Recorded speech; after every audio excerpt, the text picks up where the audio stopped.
Doctor अमर संतोष मराठे मेरे Ayush homeopathic clinic के आपका स्वागत करता हूं। आज हम कुछ केसेस सुनने वाले हैं और वो जो केसेस है वो डिफरेंट डिसीज के लिए मेरे पास आए थे और वो सब जो केसेस है उनके बारे में जब मैंने सोचा तो मैंने ये तय किया कि ये सब केसेस का एक वीडियो बनाना चाहिए, क्योंकि ये सब केसेस की एक ही रेमेडी है। और जैसे हमने हमारे चैनल के बारे में सोचा था कि हम कुछ हटके देने वाले हैं या जो रेमेडी हम प्रिस्क्राइब करने वाले हैं उसके कुछ अलग फैसेट जो आज तक कभी एक्सप्लोर नहीं हुए हैं मगर बहुत काम के हैं, हम डे इन डे आउट ऐसे ही फैसेट से वो रेमेडी अभी निकाल रहे हैं। तो मुझे लगता है कि ये एक बहुत काम का वीडियो आपके लिए होने वाला है। तो हम अभी एक के बाद एक ऐसे केसेस देखने वाले हैं। तो हम शुरू करते हैं। जैसे कि पहली केस जो मेरे पास आई थी तो वो एक करीबन 58 इयर्स का एक बुजुर्ग आदमी थे। वो मेरे पास आए थे, तब उनकी कमर में बहुत तकलीफ हो रही थी और उनसे उठा भी नहीं जा रहा था, बैठा भी नहीं जा रहा था, इतनी तकलीफ उनको हो रही थी। तो मेरे एक पेशेंट के वो रिश्तेदार थे, तो उन्होंने उनको यहाँ पे भेजा कि आप सर के पास जाओ और उनको अपनी तकलीफ के बारे में बताओ, क्योंकि बहुत परेशान हो रहे थे वो। तो जैसे वो मेरे पास आए तो मैंने उनको बोला कि आप विस्तार से मुझे बताइए कि क्या चल रहा है लाइफ में, क्या चल रहा है, कुछ दिक्कत है लाइफ में। तो पेशेंट ने तो पहले बोला कि नहीं सर, मुझे तो कोई दिक्कत नहीं है, सब कुछ ठीक है और ऐसी तो बताने वाली कोई चीज नहीं है। तो फिर मैंने उनसे पूछा कि आपके घर में कितने लोग होते हैं। तो उन्होंने बोला कि घर में 2 बेटे हैं और मैं और मेरी मिसेस। और मैंने पूछा कि आप क्या करते हो। तो उसने बोला कि मेरा जैसे दूध का व्यवसाय है, जैसे दूध भैंसों का दूध निकालना और वो निकालने के बाद में उसे बेचना, तो ये मेरा फैमिली से चलते आ रहा है, ऐसा व्यवसाय है। तो मैंने उनसे पूछा कि ये जो आप व्यवसाय कर रहे हो और आपकी उम्र 58 है, तो अभी कुछ आपको दिक्कत आ रही है क्या वहां पे। तो हाँ, फॉर्चुनेटली ये जब सवाल मैंने किया और ये स्पॉन्टेनियसली आया था मुझे, क्योंकि जैसे उनकी तकलीफ हो रही थी तो मैंने सोचा कि ये पूछना चाहिए। तो जब ये मैंने सवाल पूछा तो उनकी थोड़ी नजर नीचे गई और फिर इमीडिएटली उन्होंने बताया कि इससे मेरी बीमारी का कुछ लेना देना है क्या। तो मैंने बोला कि हाँ बहुत है, आप अगर बताते हो तो बहुत अच्छी बात होगी। तो उन्होंने बताया कि सर कैसा है ना कि जैसे मैंने बोला कि मेरे 2 बेटे हैं और एक बीए कर रहा है और एक ने आईटीआई किया है। तो मेरा जो बिजनेस है तो मैं उनसे कहता हूँ कि ये हमारा बहुत अच्छा बिजनेस है और इस बिजनेस में मुनाफा भी बहुत है, मगर आपको थोड़ी मेहनत करनी है। मगर बच्चे बोलते हैं कि नहीं, अभी हमने पढ़ाई की है तो मैं ये बिजनेस में करने वाला नहीं हूँ या हम ये बिजनेस करने वाले नहीं हैं। तो ये सब चीजें मैं सुनता हूँ ना तो मुझे बहुत तकलीफ होती है। तो मैंने बोला कि आपको एग्जैक्टली इसको लेके मन में क्या तकलीफ है। तो उन्होंने कहा कि सर कैसा है ना कि आप कहीं पे भी जाओ, बीए अगर बच्चा है तो उसे बाहर जाके कितना मिलने वाला है, सैलरी कितनी मिलने वाली है, करीबन ज्यादा से ज्यादा 20,000, 15-20 हजार, उससे ज्यादा कोई देने वाला नहीं है। और मैं 1 महीने का लाख तक यहाँ पे बिजनेस करता हूँ। इतना अगर मेरे पास है और इतनी सब कुछ चीजें अगर मेरे पास है, फिर भी बच्चे यहाँ पे आने के लिए तैयार नहीं है, तो फिर यही चीजें तो दुख देती है ना सर। एक बार तो मेरे बच्चा ने यानी मेरे एक लड़के ने कहा कि आप मैं पुणे जा रहा हूँ और आप मुझे पैसे दे दो, फिर मैं वहाँ पे ही जॉब करने वाला हूँ। तो जब उसने वो बात की ना, तो मुझे बहुत ऐसा लगा कि यार मैं अभी उसको क्या कहूँ ना। इतना समझाया मैंने, इतना सब तरीके से मैंने उसको समझाया, फिर भी वो मान नहीं रहा है। और क्या है ना सर, उसने एक बात जाते जाते बोली कि सर जब बच्चे बड़े हो जाते हैं ना, तो फिर हमारी कोई सुनता नहीं है, और फिर हम कितना भी कहें ना तो वो उनकी ही चलाते हैं। तो ये पहली केस थी। तो फिर सब चीज़ें देख के मैंने उसको एक रेमेडी दी, और विदिन 7 days वो चलने लगा। तो ये एक पहली मेरी केस थी। ऐसे ही हम 2-3 केसेस में और आपको बताता हूँ। ओके, तो ये जो दूसरी केस है, तो इसमें भी ये जो इंसान है जो मेरे पास आया था, तो उसकी भी उम्र करीबन एक 50 इयर्स के पास ही थी। तो उसका जो मेन प्रॉब्लम था, तो वो ये था कि उसका कुरियर का बिजनेस था। तो कुरियर के बिजनेस में वो, यानी उसने मुझे बताया कि सर मैंने 0 से शुरुआत की थी। जब मैं आया था तो फिर मैं ये कुरियर के बिजनेस में एज ए एम्प्लॉय लगा था, और उसके बाद में मैंने सब चीज़ें देखी, सब ये करके फिर मैंने मेरा खुद का कुरियर का बिजनेस डाला। और आज मेरे पास ब्लू डार्ट और ऐसे बहुत सारे फ्रेंचाइजी आज मेरे पास है। और अभी मैंने एक नया ये खोला है, मूवर्स और पैकर्स की जो फ्रेंचाइजी है, तो वो भी मैंने अभी दी है। तो उसको जो तकलीफ थी, उसको काफ़ी खांसी आ रही थी, और ये जो खांसी थी वो ऐसी थी कि करीबन उसको अभी 3 महीने हो चुके थे, और खांसी बंद होने का नाम ही नहीं ले रही थी। तो जब वो मेरे पास आया, तो जब मैं उसकी केस ले रहा था, तभी भी वो खांसी रहा था। तो मैंने बोला कि ऐसी कौन सी चीज़ है लाइफ में जिससे आप काफ़ी डिस्टर्ब है। तो उसने मुझे बताया कि सर वैसे लाइफ में सब चीज़ें तो है मेरे पास, ऐसा कोई ये चीज़ नहीं है कि जिसको लेके मुझे कुछ ये है, चिंता है, मगर मुझे मेरे बेटे को लेके मन में बहुत चिंता लगी रही है। मैंने बोला कि क्या चिंता है ना बेटे को लेके, या ये सब चीज़ें आपको क्या दिक्कत है?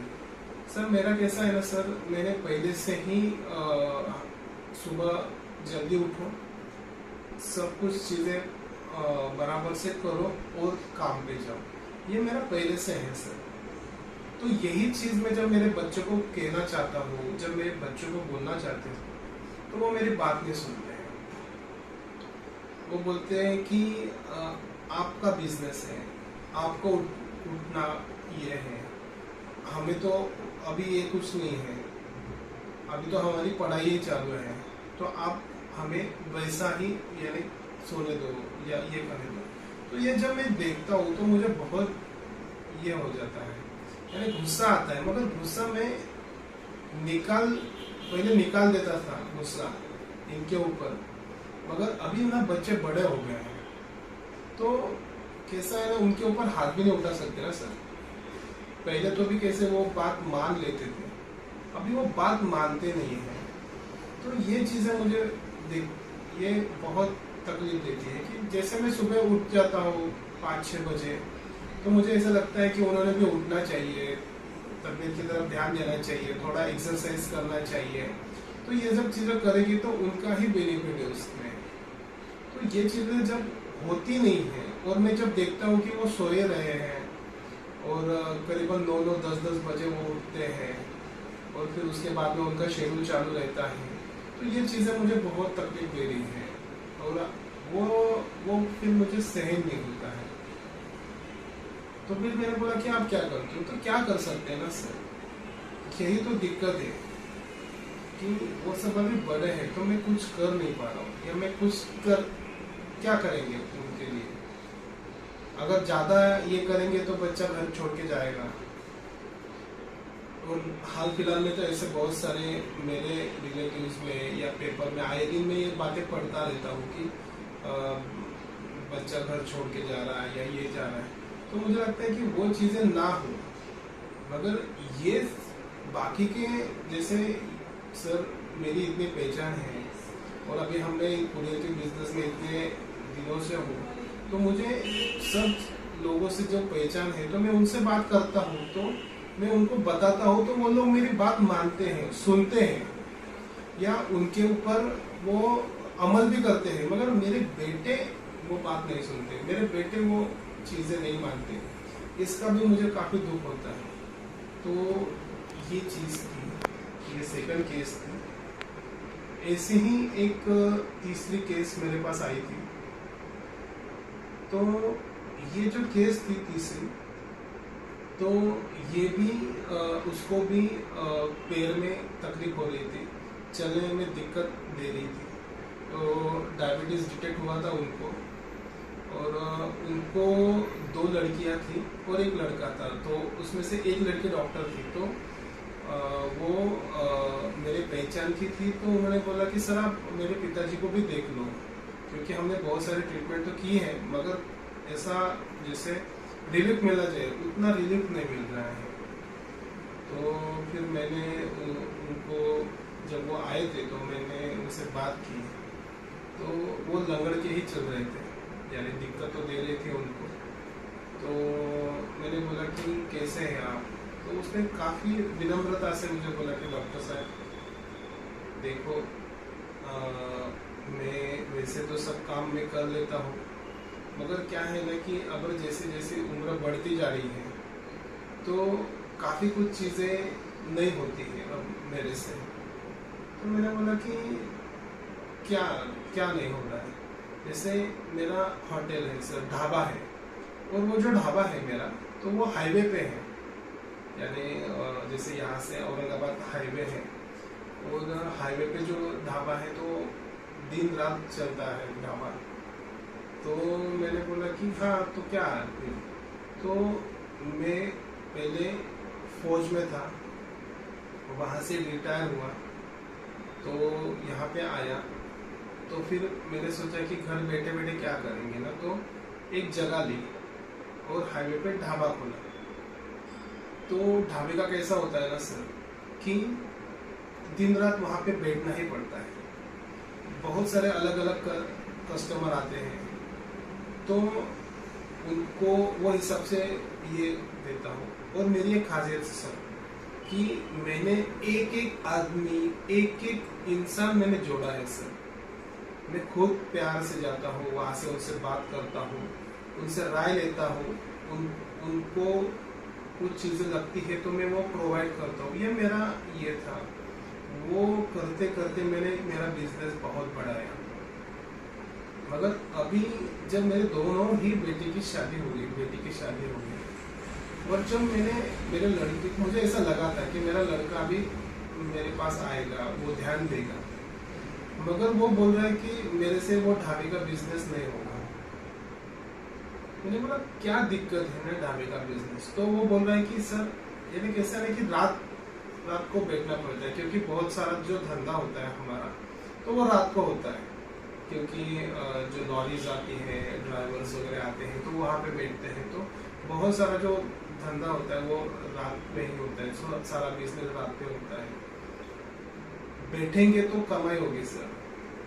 तो ये जब मैं उससे बोलता हूँ तो वो बोलता है कि नहीं मैं ये करने वाला नहीं हूँ। और वो क्या कर रहा है ना, तो वो उसने कुछ इलेक्ट्रॉनिक का एजुकेशन लिया, यानी एक 12वीं कंप्लीट करके फिर वो डिश टीवी का बिजनेस करता है, यानी घर पे जाके डिश टीवी लगाना और वो लगाना। तो जब मैं ये देखता हूँ तो मुझे इसे बहुत बुरा लगता है कि यार मैं यहाँ पे इतना ये धंधा जो मेरा है, तो वो आप मानोगे नहीं सर, दिन में करीबन 15 से 20 हज़ार पर अगर अच्छे से बैठे ना तो धंधा हो जाता है। 5 हज़ार से कम तो कहीं पे भी नहीं, कितना भी स्लैब हो, 5,000 से कम तो कहीं पे भी धंधा नहीं होता है। और ये मेरा बेटा डिश टीवी 200, 300, 400 रुपए में यहाँ वहाँ घूमता है। जब मैं ये देखता हूँ तो मुझे ये चीजें बहुत खटकती हैं। और फिर मैं अभी ये सोच रहा हूँ कि मेरे से कितना हो गया ना, तो मैं अभी ये बंद करने की सोच रहा हूँ। तो ये सब चीजें मुझे दिक्कत दे रही है, ये सब चीजें से मैं बहुत परेशान हो रहा हूँ। तो ये एक केस थी। एक चौथी केस मैं आपको बताने जा रहा हूँ कि ये भी एक इंसान, यानी उसकी करीबन उम्र 45 करीबन उम्र 64 के, यानी आफ्टर रिटायरमेंट की उम्र होने के बाद में ये मेरे पास आया था। तो उसको अस्थमा जैसी तकलीफ हो रही थी। डॉक्टर ने उनको पंप सजेस्ट किया था, मगर वो बोल रहे थे कि मुझे पंप लेना नहीं है। तो वो बोल रहे थे कि मैं होम्योपैथी ट्राई करता हूँ, होम्योपैथी से वो ठीक हो जाता है, मुझे पता है। और उनसे जब मैं बात कर रहा था तो मुझे एक चीज़ तो पता चल गई थी कि उनकी पढ़ाई वगैरह ठीक थी। हालांकि उन्होंने इतनी पढ़ाई नहीं की है, मगर उनका नॉलेज अच्छा था। तो वो बोल रहे थे कि मैंने होम्योपैथी की किताबें पढ़ी हैं और मैंने 2-4 रेमेडी पे ट्राई की है, मगर खास मुझसे उससे कुछ रिलीफ नहीं मिला है। तो मैं आपके पास आया हूँ। तो ऐसे ही बातें हुई। तो जैसे हम हर एक पेशेंट को पूछते हैं फैमिली हिस्ट्री, तो वैसे ही उसको भी मैंने फैमिली हिस्ट्री पूछी। तो उसने भी ये सब चीज़ें मुझे वापिस से आई। तो एक मैं आपको बता दे रहा हूँ कि क्या था ना कि इनिशियल पे उन्होंने स्टेशनरी का बिजनेस शुरू किया था जलगांव में। तो यहाँ पे स्टेशनरी का जो बिजनेस था उनका तो वो जब उन्होंने शुरुआत की थी तो एक ही दुकान थी। तो वो दुकान वो अच्छे से चला रहे थे। फिर जैसे 2 भाई, तो फिर दोनों के अलग दुकान हो गई। तो जो दूसरा जो भाई था उनका, तो उनके जो बेटे थे, तो उनके बेटों ने उनका जो दुकान था, यानी जो उन्होंने दूसरा दुकान शुरू किया था, तो वो बहुत अच्छे से उन्होंने वहाँ पे शुरुआत की।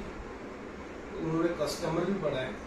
मुझे उनसे कुछ जलन नहीं है या उनसे कुछ ये नहीं है, मगर मैं जब देखता हूँ कि यार उन्होंने काफी अच्छे से बिजनेस ये किया और मैं अभी भी एक ही शॉप पे रुका हूँ। और इसका मेन रीजन है मेरे लड़के। उसमें से जो एक लड़का है वो तो थोड़ा दिमाग से ही ये है, उसको बिजनेस के बारे में कुछ ज्यादा आता नहीं है। मगर जो छोटा लड़का है उसको सब चीजें पता है। तो मैंने उसको बोला था कि अगर तू यहाँ पे ध्यान देता है तो हम इससे ही काफी कमाई कर सकते हैं, यानी इससे ही बहुत सारा बिजनेस हो जाता है। मगर उसका भी उसके प्रति कुछ ज्यादा ध्यान नहीं था।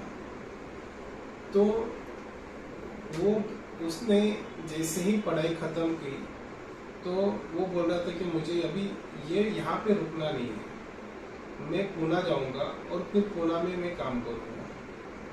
तो वो फिर पुणे चला गया। अभी मैं ही ये बिजनेस देख रहा हूँ।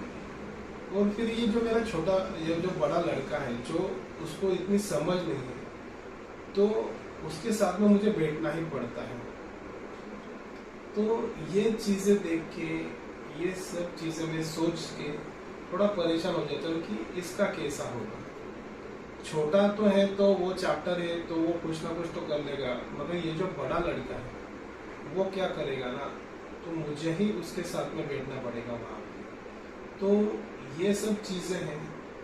ये सब चीजें जब मैंने दवाई दी, ये 4 ही केसेस को मैंने एक ही दवाई दी और सभी में मुझे एक ही कॉमन चीज लगी कि ये सब लोगों को परेशानी जो हो रही है वो उनके बच्चों की वजह से हो रही है।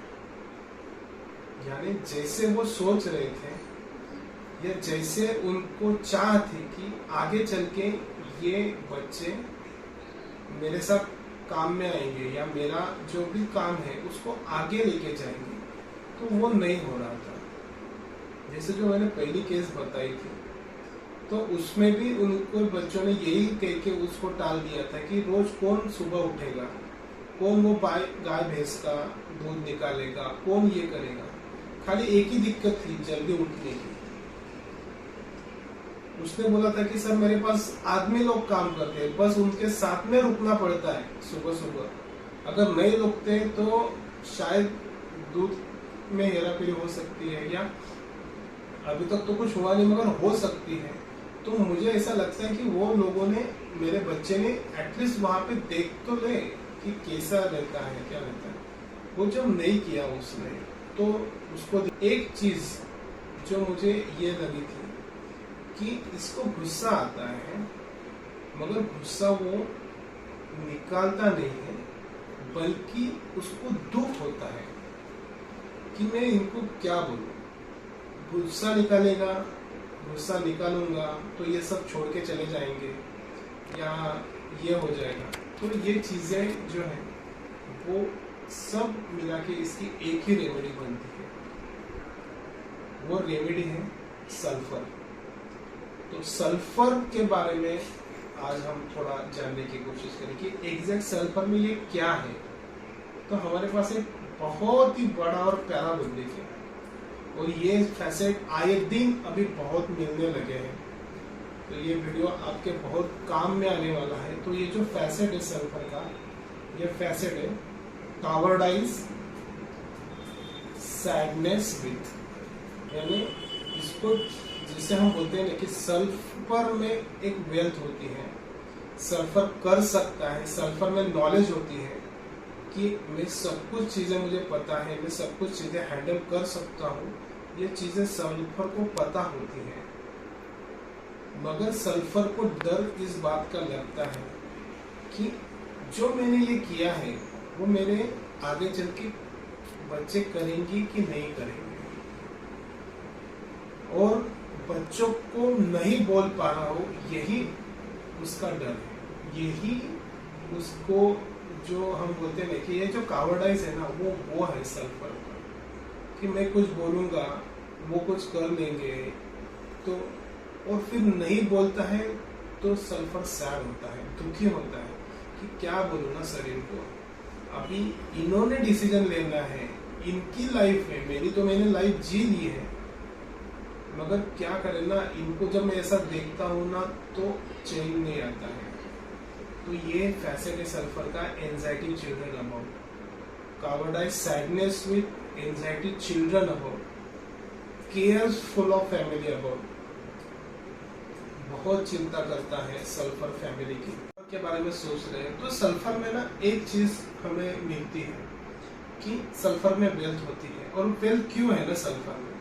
क्योंकि सल्फर को पता है, हर चीज के बारे में उसको जानकारी होती है, नॉलेज होता है, और वो कैसे की जाती है ये सब सल्फर को पता है। जैसे सल्फर में बहुत सारे ऐसे रुब्रिक हैं कि वो एट ईज लोगों को चार्म कर सकता है, चार्मिंग ऑदर्स में सल्फर को डाला गया है। वो इतना बातें करते वक्त बहुत इलोक्वेंट होता है कि लोग उसके बातें सुनते हैं, और उसको हर चीज के बारे में जब पता रहता है सल्फर को, तो बाकी के लोग उससे राय भी लेते हैं। तो सल्फर को यही परेशानी घर पे होती है। ये सब जो भी मैंने आपको केसेस बताए ना, तो उसमें एक सटल लेवल पे एक परेशानी ये भी थी सल्फर की, कि बाहर के लोग मेरी बात मानते हैं, मेरी राय लेने के लिए वो आते हैं, मगर मैं मेरी राय घर पे नहीं दे पा रहा हूँ। जैसे मुझे चाहिए कि बच्चों ने जल्दी उठना चाहिए, काम पे जाना चाहिए, अपने हेल्थ की तरफ ध्यान देनी चाहिए, ये जो चीजें सल्फर बाहर के लोगों को बताता है, तो वो लोग उसके ऊपर अमल करते हैं क्योंकि उनको उतना फेथ होता है सल्फर के ऊपर। मगर ये चीजें जब घर पे नहीं होती है तो सल्फर को परेशानी आना शुरू हो जाता है, क्योंकि उसका ईगो हर्ट होता है। ईगोटिज्म में सल्फर है। एक सटल लेवल पे जब हम चीजों के बारे में सोचते हैं, तो फिर ये सब में हमें एक और चीज ध्यान में आती है, और वो है कि एक एम्बेरसमेंट सल्फर को लगती है। जैसे मेरे बेटे मेरे नहीं सुनते हैं, जैसे पहले ही केस में जब मैंने उसके काम के बारे में मैंने जब सवाल पूछा, जो ये थी वो आंखें नीचे हो गई थी, वो थोड़ा झुक गया था। ये क्यों होता है ना कि जब सल्फर को पता चल जाता है कि ये उसकी खामियां अब सामने वाले के नजर में आ रही है, जब लोग उसके बच्चे के बारे में पूछते हैं तो सल्फर को बहुत परेशानी होती है, क्योंकि सल्फर को जो उसने एक ड्रीम किया होता है बच्चों को लेके, जब वो लोग नहीं होते हैं तो सल्फर एक डिस्ग्रेस फील करने लगता है। जैसे आजीवन उसने जो लाइफ जी है वो एक ग्रेसफुल तरीके से जी है, और जब खुद के बेटे या खुद के जिस बेटे ही नहीं मगर सल्फर एक ऐसा व्यक्ति है कि वो हर एक को उसके बेटे की तरह समझता है, क्योंकि वो खुद को बड़ा समझता है और उसको ऐसे लगते हैं कि ये बाकी के जो भी लोग हैं वो उसके ऊपर डिपेंड है, और जो डिपेंड है वो चिल्ड्रन है। तो जब मैं उनसे कुछ कहता हूँ तो उन्होंने बात माननी चाहिए, क्योंकि ये उनके भले के लिए है। मगर वो जब चीजें नहीं देख पाता है सल्फर, या वो चीजें नहीं होते देखता है, तो सल्फर को बहुत परेशानी होती है। सल्फर में एक और खासियत है कि सल्फर में रूब्रिक है फियर पॉवर्टी ऑफ। ये फियर पॉवर्टी क्या है ना सल्फर की, कि सल्फर को जब ऐसा लगता है कि उसकी जो वेल्थ है, सल्फर की वेल्थ क्या है ना, सल्फर की वेल्थ है उसका नॉलेज, सल्फर की वेल्थ है उसने कमाए हुए लोग, उसके कॉन्टैक्ट्स, ये सल्फर की वेल्थ है। बच्चे भी सल्फर की वेल्थ है। जब बच्चे काफी बड़े पोजीशन पे हो जाते हैं तो सल्फर समाज में जब जाता है तो ताट मान से हर एक को बताते रहता है कि मेरा बेटा ये है वो है। बच्चों को भी सल्फर व्यक्ति समझता है। मगर जब ऐसी चीजें जब हो जाती है, जब बच्चे नहीं सुनते या कोई लोग उसको नहीं सुनते, तो उसको डर लगता है कि ये वेल्थ अभी कम हो रही है या कम होते जा रही है। तो ये जो जा रही है ना, ये फेज है ना, ये सल्फर का फेज है ना, वो थिनिंग का है। यानी मैं सब बोलते था, मैं सब उनको बताता था, तो वो मेरी बात सुनते थे, तो मैं तब एक पावरफुल इंसान था, या मेरे पास तब पावर थी। मगर अभी क्या हो रहा है ना कि दिन प्रतिदिन वो पावर कम होती जा रही है। मेरे बच्चे मेरे नहीं सुन रहे हैं, मेरा जो काम है वो काम अभी मेरे से नहीं हो पा रहा है, इसलिए सल्फर फिर aversion to business in capacity form में चला जाता है। धीरे धीरे उसको ऐसा लगता है कि अभी ये छोड़ देना ही अच्छी बात है, क्योंकि अब मेरे से नहीं होता है। जो चीज मैं एट ईज करता था और बहुत चाव से करता था, और उसमें सल्फर को एक एनर्जी मिलती थी, या सल्फर को जो करता था तो उसमें वो काफी खुश होता था। मगर वही चीजें अब सल्फर को बर्डन जैसी लगती है, इसलिए इरिटेबिलिटी एक्सर्शन में भी सल्फर को डाला गया है कि अब ना चाहे भी वो चीज, वो बिजनेस उसे करना पड़ रहा है, क्योंकि बच्चे नहीं है साथ में, और फिर वो जिस हिसाब से बिजनेस करना चाह रहा है वो जिस हिसाब से बिजनेस नहीं कर पा रहा है। तो ये चीजें भी सल्फर को दिक्कत देती है, पर कभी पुअर नहीं होता है। वो फियर पॉवर्टी तक जाएगा, डिलीजन वांट में है कि अब क्या करेंगे, कौन मदद करेगा इसके लिए, तो ये होता है। मगर वो कभी अपने आप को पुअर नहीं फील करता है सल्फर, क्योंकि उसको पता है कि मैं ये कर सकता हूँ। अगर मैंने अच्छे से तय किया है तो मैं ये वापस से सब चीजें बदल सकता हूँ। मगर सल्फर ये चीजें धीरे धीरे छोड़ देता है, जैसे एक केस में हमने देखा था कि उसको जब दिखता है कि बाकी के लोगों के बच्चे कितना उनकी बात सुनते हैं और कितना आगे बढ़े हैं, तो ये देख के ना सल्फर को एक मत्सर पैदा हो जाता है। Envies at the qualities of others, इसमें भी हम सल्फर को देख सकते हैं। और जैसे हम आगे जैसे जैसे केसेस बताएंगे, जैसे जैसे और सल्फर के, तो ये बहुत सारे एंगल है, मगर ये जो एंगल आज हमने देखा ये थोड़ा अलग है। इसके बारे में बहुत सारे लोगों को पता नहीं है। तो ये एंगल बहुत कॉमन है, ये हर एक घर की एक समस्या बनी हुई है। तो जब हम उसके बारे में सोचेंगे और ये दवाई आप ये एंगल से आप देंगे, तो मुझे पता है कि आपको रिजल्ट आना ही है वो केस में। तो आज हमने ये 4 केसेस देखे। ऐसे ही और भी वीडियोस आने वाले हैं। मेरे जो YouTube का जो चैनल है उसमें मैं और भी ऐसे ही हटके केसेस और ऐसे ही हटके एंगल्स जो भी दवाई के हैं वो हम अभी डालते जाएंगे। तो अगर आपको ये वीडियोस अच्छा लगा है तो आप ये चैनल को सब्सक्राइब कीजिए, लाइक कीजिए और आपके कमेंट भी डालिए कि आपको क्या चाहिए, कैसा होना चाहिए।